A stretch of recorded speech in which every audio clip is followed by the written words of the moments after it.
Hello students, welcome to 12 science class online classes. আমি এসছি ma'am. ভয় পেও না, এটা করোনার ছবি নয়। সো আমরা ফিজিক্সে যেটা থেকে শুরু করব সেটা হচ্ছে ইলেকট্রোস্ট্যাটিক্স, মানে স্থির তড়িৎ। সিলেবাসটা দেখবে তোমাদের এইটা দিয়েই শুরু। যে কোনো একটা বই নেবে, যে কোনো অথরের, যাকে 11-এ ফলো করেছো তার বইও ফলো করতে পারো, অন্য কোনো অথরের বই ফলো করতে পারো। আমি কোনো অথরের নাম স্পেসিফাই করে দিচ্ছি না, তোমরা তোমাদের সুবিধে মতো বই পড়ে নেবে, তবে একটা টেক্সট বই কিন্তু লাগবে। সো আমরা ইলেকট্রোস্ট্যাটিক্স শুরু করব আমাদের প্রিভিয়াস যা অ্যাসাম্পশনস বা যা ধারণা আছে সেইখান থেকে।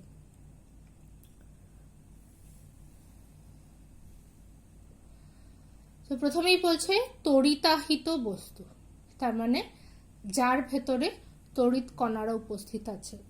তড়িৎ কণা বলতে আমাদের কাছে আমরা দুটো পার্টিকেলের নাম জানি, বেসিক পার্টিকেল ইলেকট্রন এবং proton. Electron negatively charged, proton positively charged. Electron এবং প্রোটনের তড়িৎ আধানের পরিমাণ সমান, কিন্তু ধরনটা বিপরীত, মানে একটা পজিটিভ একটা নেগেটিভ। তো বেসিক্যালি তড়িৎ আহিত যখন বস্তু হয় তাতে কিন্তু ইলেকট্রনের ফ্লোটাই হয়, কারণ পজিটিভ চার্জ ফ্লো করে না। কারণ পজিটিভ চার্জ আমরা প্রোটন থেকে পাই, আর প্রোটন আমরা জানি নিউক্লিয়াসের ভেতরে আবদ্ধ অবস্থায় থাকে। নিউক্লিয়াস ভাঙা খুব ডিফিকাল্ট, নিউক্লিয়ার ফোর্সের অ্যামাউন্ট হিউজ, কাজেই প্রোটন নিয়ে টানাটানি করা আমাদের পক্ষে সম্ভব নয়। আমাদের এই যে যখন আমরা ইলেকট্রিসিটি আমরা পাই বা ইলেকট্রিক ফ্লো যখন হয়, mainly due to the flow of electrons. এবার তাহলে আমরা তড়িতাহিত বস্তু বা তড়িৎগ্রস্ত বস্তু, যেমন আমরা কেমিস্ট্রিতে আধান পড়েছি বা আয়ন্স পড়েছি, এক্স্যাক্টলি সেরকম। ক্যাটায়ন মানে পজিটিভ চার্জড, অ্যানায়ন মানে নেগেটিভলি চার্জড, সেই রকমই ধরে যেমন আমরা কেমিস্ট্রিতে পড়ি Na আর Cl। এন এর স্ট্রাকচার হচ্ছে ইলেকট্রনে 281, বাইরের কক্ষে একটা ইলেকট্রন। ক্লোরিনের হচ্ছে 287, বাইরের কক্ষপথে 7টা ইলেকট্রন। সো সোডিয়াম যদি একটা ইলেকট্রন ত্যাগ করে তাহলে Na will become Na+, তাহলে এটাকে আমরা বলছি ক্যাটায়ন বা পজিটিভ আয়ন। আর Cl যদি একটা ইলেকট্রন গ্রহণ করে তো Cl will become Cl-, যেটাকে আমরা বলছি অ্যানায়ন। তাহলে এই আয়নরা চার্জ নিয়ে যায় এক জায়গা থেকে আর এক জায়গায়। সো বেসিক্যালি ইলেকট্রনের আদান প্রদান বলতে পারি। তড়িৎ আধান তাহলে বলছে যে ধর্মের জন্য তড়িৎ বল ক্রিয়া করে সেটাই হলো তড়িৎ আধান। ডেফিনেটলি সমজাতীয় আধান হলে তারা একে অপরকে বিকর্ষণ করবে, বিপরীত জাতীয় আধান হলে তারা একে অপরকে আকর্ষণ করবে, এটা আমরা পড়ে এসেছি। তড়িৎ আধান স্কেলার রাশি। সিজিএস এ ইএসইউ বা স্ট্যাট কুলম হচ্ছে ইউনিট, এসআই তে হচ্ছে কুলম। মাত্রা হচ্ছে I into T, means current into time. Next আমরা মুভ করি, তাহলে ঘর্ষণের দ্বারা এই তড়িৎ আধান আমরা বা তড়িতাহিত বস্তুর সৃষ্টি করতে পারি। এমনি বেসিক্যালি আমাদের পিরিয়ডিক টেবিল অনুযায়ী আমরা জানি আমাদের যতগুলো এলিমেন্টস আছে সবাই পরমাণু অবস্থায় নিস্তড়িত। তাহলে আমরা আধান তৈরি করতে গেলে ইলেকট্রনকে এক জায়গা থেকে আরেক জায়গায় আমাদের ঠেলে পাঠাতে হবে। সো সেই ঠেলার কাজটা এখানে কে করে? ঘর্ষণ।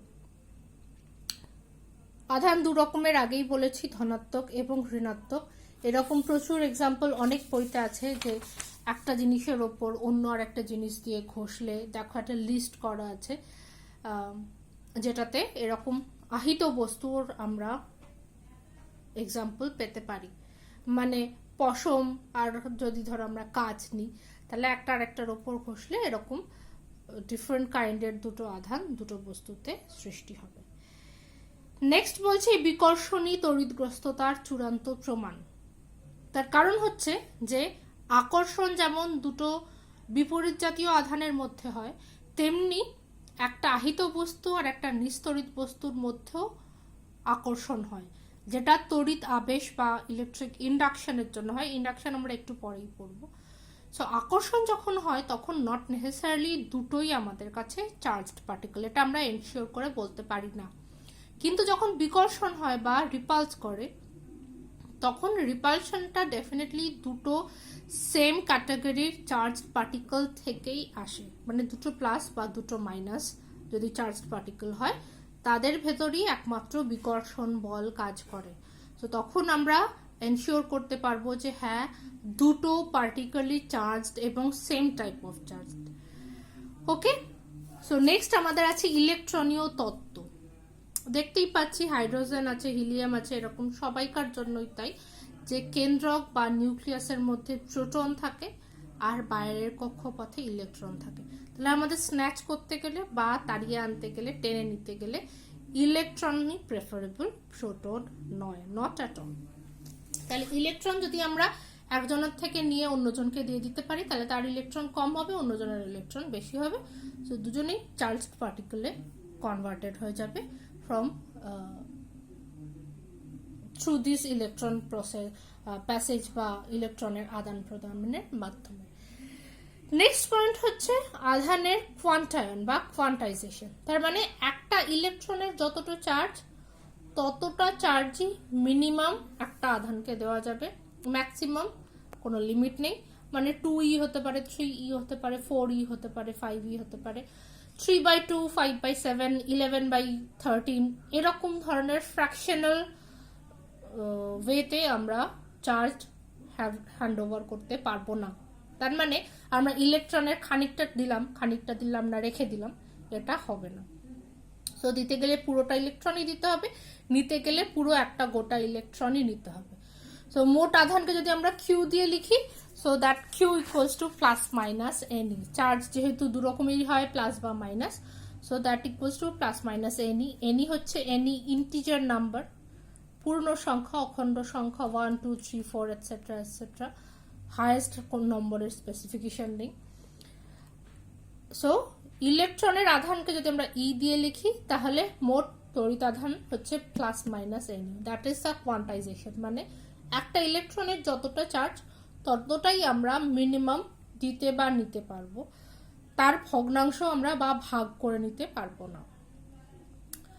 আচ্ছা, নেক্সট বলছে আধানের অপরিবর্তনীয়তা বা ইনভ্যারিয়েন্স। সেটা কি? তার মানে হচ্ছে বলছে যে কোনো আহিত বস্তুর আধানের মান বস্তুটির স্থির অবস্থায় থাকলে যা হয়, বস্তুটি গতিশীল থাকলেও তাই হয়। মানে আমাদের এমন অনেক পার্ট আছে তো, যেখানে স্থির বস্তুর মধ্যে আর গতিশীল বস্তুর মধ্যে অনেক ধর্মের পরিবর্তন হয় বা পাল্টে যায় ধর্ম। চার্জের ক্ষেত্রে কিন্তু তা হয় না। আচ্ছা, নেক্সট বলছে ইলেকট্রনীয় তত্ত্বের সাহায্যে ঘর্ষণজাত তড়িতের ব্যাখ্যা। তার মানে যখন আমরা ঘষছি, তাহলে একটার ইলেকট্রন অন্যটায় ট্রান্সফার্ড হচ্ছে বা চলে যাচ্ছে, সো দ্যাট আর একটা চার্জড পার্টিকেল বা চার্জড বডি আমরা তৈরি করতে পারছি।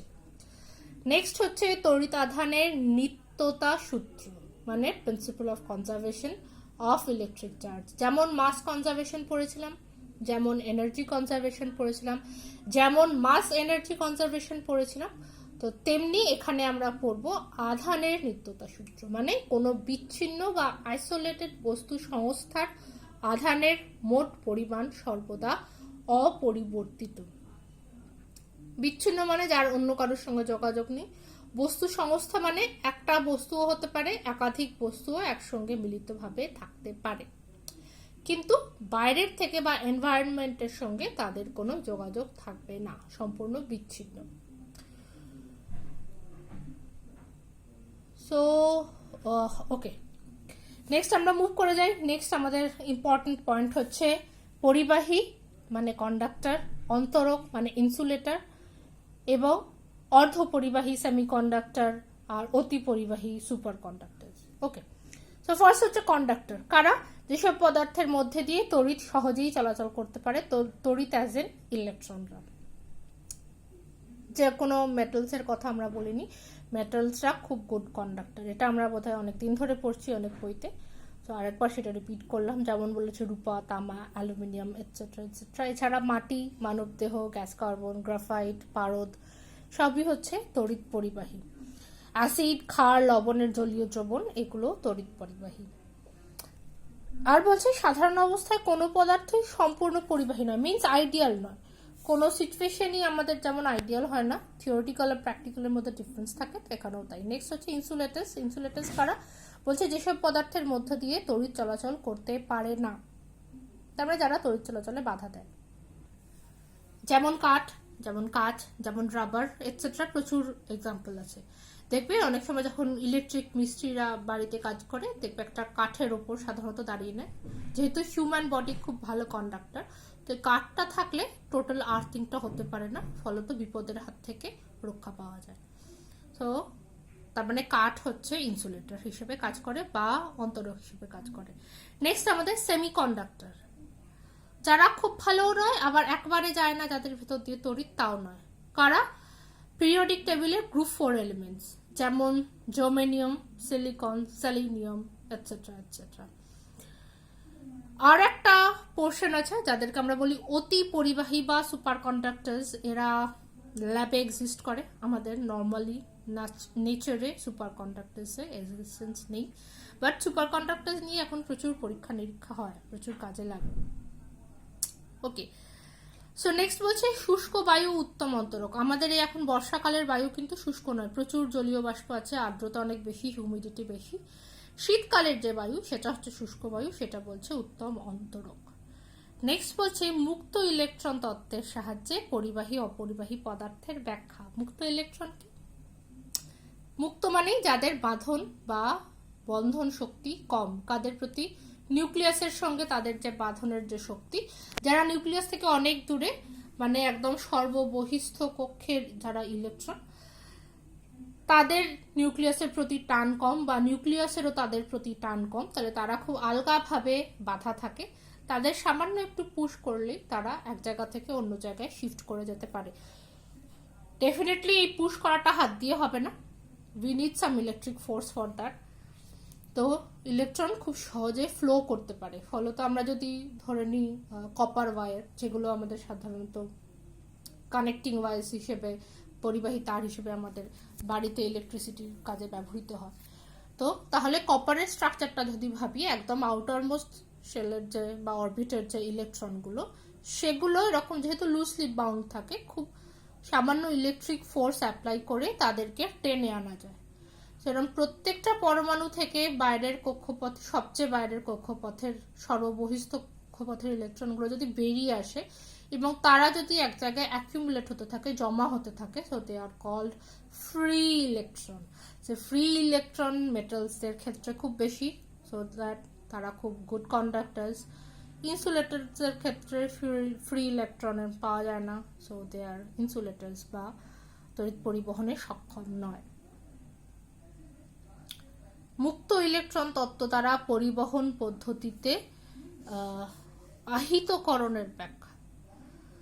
আচ্ছা, তার মানে বলছে যে বস্তুটা ঋণাত্মক তড়িৎগ্রস্ত ধরা যাক, সুতরাং ইলেকট্রনের আধিক্য আছে ডেফিনেটলি। আর একটা যদি অনাহিত বস্তু, মানে যে নিউট্রালি চার্জ নয়, তার সংস্পর্শে আসে, তাহলে ইলেকট্রন ওই অনাহিত পরিবাহীতে চলে যাবে, মানে ট্রান্সফার্ড হবে।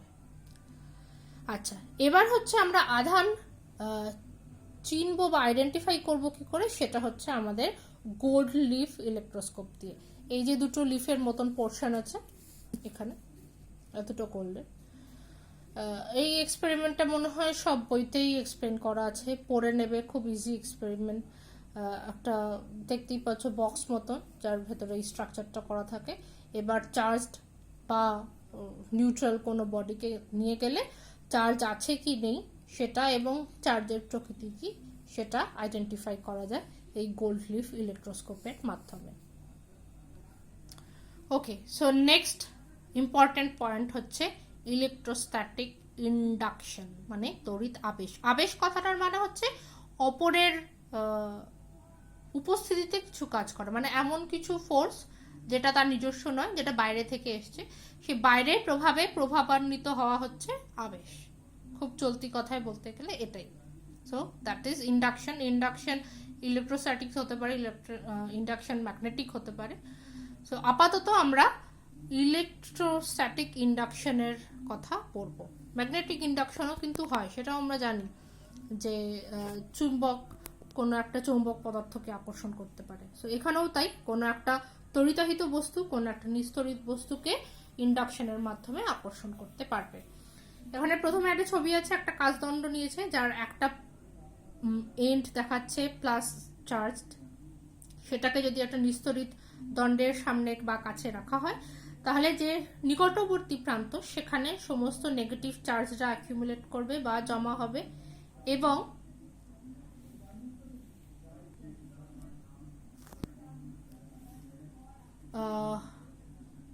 সেই পোর্শনটা নেগেটিভলি চার্জড হবে। দূরতম যে প্রান্ত, যেখানে ইলেকট্রন কম, কারণ ইলেকট্রনরা শিফট করে গেছে, তাহলে সেটা পজিটিভলি চার্জড হবে। অপোজিটটাও একইভাবে সত্যি, যে যদি একটা নেগেটিভ চার্জড আমরা বডি রাখি, তাহলে তার দূরতম প্রান্ততে নেগেটিভ হবে এবং নিকটতম প্রান্ততে পজিটিভ হবে। মানে নিকটতম প্রান্ততে সবসময় আকর্ষণের জন্য বিপরীত আধানগুলো জমা হবে, আর দূরতম প্রান্তে সম আধান গিয়ে জমা হবে। ধরি এই একটা স্ট্রাকচার, পরমাণু স্ট্রাকচার, যেখানে ইলেকট্রনরা ইউনিকলি ডিস্ট্রিবিউটেড। এবার আমরা একটা চার্জড পার্টিকেল তার সামনে আনছি, বা একটা বস্তু, চার্জ বস্তু আনছি, তাহলে কি হচ্ছে, যেহেতু এটা প্লাস চার্জড, তাহলে ইলেকট্রনগুলোকে এই দিকে টেনে নিচ্ছে, শিফট হচ্ছে। যে ইউনিক ডিস্ট্রিবিউশনটা ছিল সেটা আর থাকছে না, ইলেকট্রনগুলো এদিকে শিফটেড হয়ে গেছে, আর এই দিকে কোনো ইলেকট্রন নেই, তাহলে এই দিকটা পজিটিভলি চার্জড হবে, এই দিকটা নেগেটিভলি চার্জড হবে। That is it. এই যে এরকম ভাবে দেখিয়েছে যে প্রত্যেকটা যদি এরকম পরমাণু থাকে, তাহলে তার ইলেকট্রনগুলো এইদিকে সরে আসবে আর পজিটিভ চার্জগুলো এদিকে সরে যাবে, তাহলে এই এন্ডটা পজিটিভ হবে, এই এন্ডটা নেগেটিভ হবে। তাহলে এটা হচ্ছে ইলেকট্রোস্ট্যাটিক ইন্ডাকশন। আবেশের পর আকর্ষণ হয়, তার কারণ হচ্ছে যেহেতু আবেশের জন্য নিকটতম প্রান্তে বা নিকটতম দিকে বিপরীত আধান তৈরি করে নিচ্ছে, তাহলে বিপরীত আধানের মধ্যে যেহেতু আকর্ষণ বল কাজ করে, তাহলে আবেশের পরে আকর্ষণ আসবে। তাহলে আবেশ আগে হবে, আগে আবেশিত হবে বস্তু, তারপর আকর্ষণ ঘটবে। তাহলে সেই জন্যই প্রথম দিকে বলা ছিল যে বিকর্ষণ হচ্ছে অরিজিনাল প্রুফ। তার কারণ হচ্ছে আকর্ষণটা দুটো বিপরীত জাতীয় তড়িতাধানিত বস্তুর মধ্যেও হতে পারে, আবার একটা তড়িতাহিত একটা নিস্তড়িত বস্তুর মধ্যেও হতে পারে আবেশের দরুন। কিন্তু যখন বিকর্ষণ হবে তখন আমরা এনশিওর করতে পারবো যে দুটোই চার্জ পার্টিকেল এবং same type of charge, maybe positive maybe negative, যার জন্য তারা একে অপরকে রিপালস করছে বা বিকর্ষণ করছে। ওকে, নেক্সট ভাইটাল পয়েন্ট হচ্ছে তড়িৎ আহিত পরিবাহীর আধান সর্বদা পরিবাহীর বাইরের পৃষ্ঠেই অবস্থান করে, মানে ভেতরে যাবে না। আউটার মোস্ট যে সারফেসটা, তার উপরই সবসময় চার্জটা থাকবে। ভেতরের পৃষ্ঠে ফাঁপা পরিবাহী হলে থাকতে পারে, বাট যদি নিরেট হয় তাহলে সবটাই বাইরের তলের উপরই তড়িতাহিত বস্তুর আধানগুলো ঘোরাফেরা করে বা থাকে। নেক্সট হচ্ছে ইলেকট্রিক পর্দা, অ্যাজ ইন আমাদের একটা কেজের মতো, যেটার ভেতরে থাকলে বাইরের তড়িতাহিত বস্তুর দ্বারা সে প্রভাবিত হবে না। সো যেটাকে আমরা বলছি electric screen. Next important point হচ্ছে পরিবাহী পৃষ্ঠে আধানের বন্টন। পৃষ্ঠ যদি এরকম কি বলবো ইউনিফর্ম হয়, শেপের হয়, তাহলে পরিবাহী পৃষ্ঠের যে বক্রতা যত বেশি সেখানে তত বেশি আধান জমা হবে। তো এখানে সব ক্ষেত্রে বক্রতা সমান একই, তাহলে এখানে ইউনিফর্ম ডিস্ট্রিবিউশন। এখানে বক্রতার তফাৎ আছে, এখানে বেশি এখানে কম।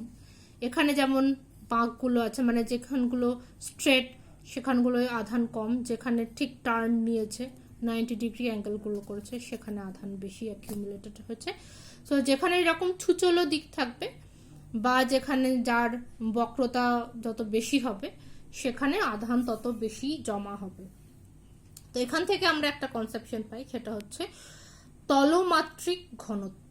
মানে একটা সারফেসে কোনো তড়িৎ আহিত মানে পরিবাহীর পৃষ্ঠের প্রতি একক ক্ষেত্রফলে যে পরিমাণ আধান থাকে। দেখতেই পাচ্ছি এটা হলে এর ইউনিফর্ম ডিস্ট্রিবিউশন যেহেতু, তাহলে তলমাত্রিক ঘনত্ব সব জায়গায় সমান, এর সব জায়গায় সমান নয়, এরও সব জায়গায় সমান নয়। তাহলে আমরা বলতে পারছি যে যদি কিউ পরিমাণ আধান এ ক্ষেত্রফল বিশিষ্ট একটা পৃষ্ঠতলে সমানভাবে ছড়িয়ে পড়ে, তাহলে সিগমা এই সাইনটা হচ্ছে সিগমা, যেটা আমরা সারফেস ডেন্সিটির জন্য ব্যবহার করি, সেটা হচ্ছে Q/A। আচ্ছা, এবার বলছে যদি গোলক হয়, গোলকের পৃষ্ঠতলের ক্ষেত্রফল আমরা জানি 4πr², যেখানে r হচ্ছে গোলকের ব্যাসার্ধ, মানে যেটা আমাদের প্রথম ছবিটা ছিল, এইটা একটা আইডিয়াল শেপের বডি। তাহলে এর জন্য সিগমা হচ্ছে Q/4πr²। তীক্ষ্ণাগ্র যদি বিন্দু হয়, মানে যেটা পয়েন্টেড এন্ড বা পয়েন্টেড এজ, সেখানে তলমাত্রিক ঘনত্ব বেশি। তাহলে তলমাত্রিক ঘনত্বের একক হচ্ছে সিজিএস এ stat coulomb per centimeter square, এসআইতে কুলম্ব পার মিটার স্কোয়ার, আর মাত্রা হচ্ছে L-2 এরিয়ার জন্য, আর আইটি তো চার্জের জন্য। ওকে, নেক্সট বলছে তীক্ষ্ণাগ্র মানে যেটা পয়েন্টেড এজ, তার অ্যাকশন কি? তার অ্যাকশন হচ্ছে আমাদের কাছে এই যে বজ্রবহ বা বজ্র নিবারক। এটাও সম্ভবত আমরা ক্লাস 10-এর ইলেকট্রিসিটির যে চ্যাপ্টারটা ছিল তার একদম লাস্ট পোর্শনে এটারও কথা আমরা পড়ে এসেছি। আমাদের সবাইকার বাড়িতে থাকে যাতে আমাদের বাড়ি রক্ষা পায়। এই যে যেমন একটা বাড়ির স্ট্রাকচার দেখিয়েছে, তাতে দেখিয়েছে ওই যে ছাদের ওপর সূচিমুখ, মানে যেখানে যে বলছে যে যত যেখানে কার্ভেচার বেশি সেখানে বেশি চার্জ অ্যাকিউমুলেট করবে, তাহলে ওইখান থেকে চার্জ অ্যাকিউমুলেট করে। এবং সব বাড়িতেই দেখবে বা শুনে থাকবে একটা আর্থিং তার থাকে, যেটা ফুহু সংলগ্ন করে বাড়িকে বিপদের হাত থেকে রক্ষা করে, যে হঠাৎ করে যদি হিউজ অ্যামাউন্ট অফ চার্জ ওটার উপর এসে পড়ে তাহলে সেটা আস্তে আস্তে পৃথিবীতে পাঠিয়ে দেয়। তার কারণ ভূপৃষ্ঠ প্রচুর চার্জ ধরে রাখতে পারে, গোনা যায় না এরকম অ্যামাউন্ট। তো সেই জন্য আর্থিং খুব বেশি প্রয়োজন। আর্থিং যদি না থাকে তাহলে কিন্তু সেই বিল্ডিং বা সেই বাড়ির বা office what ever it is, তার ক্ষতির মুখে পড়ার সম্ভাবনা প্রবল। তো এইখানে কতগুলো কাগজের টুকরো, লাস্টলি আমরা একটা ছোট্ট জিনিস দেখানোর চেষ্টা করছি, সেটা হচ্ছে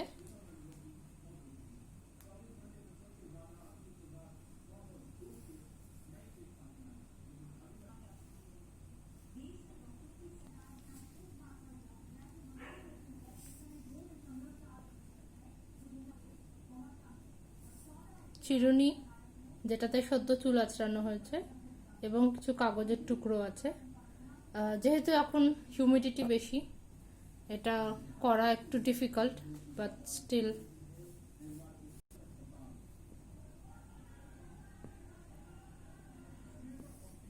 আমরা দেখতে পাচ্ছি খুব সামান্য হলো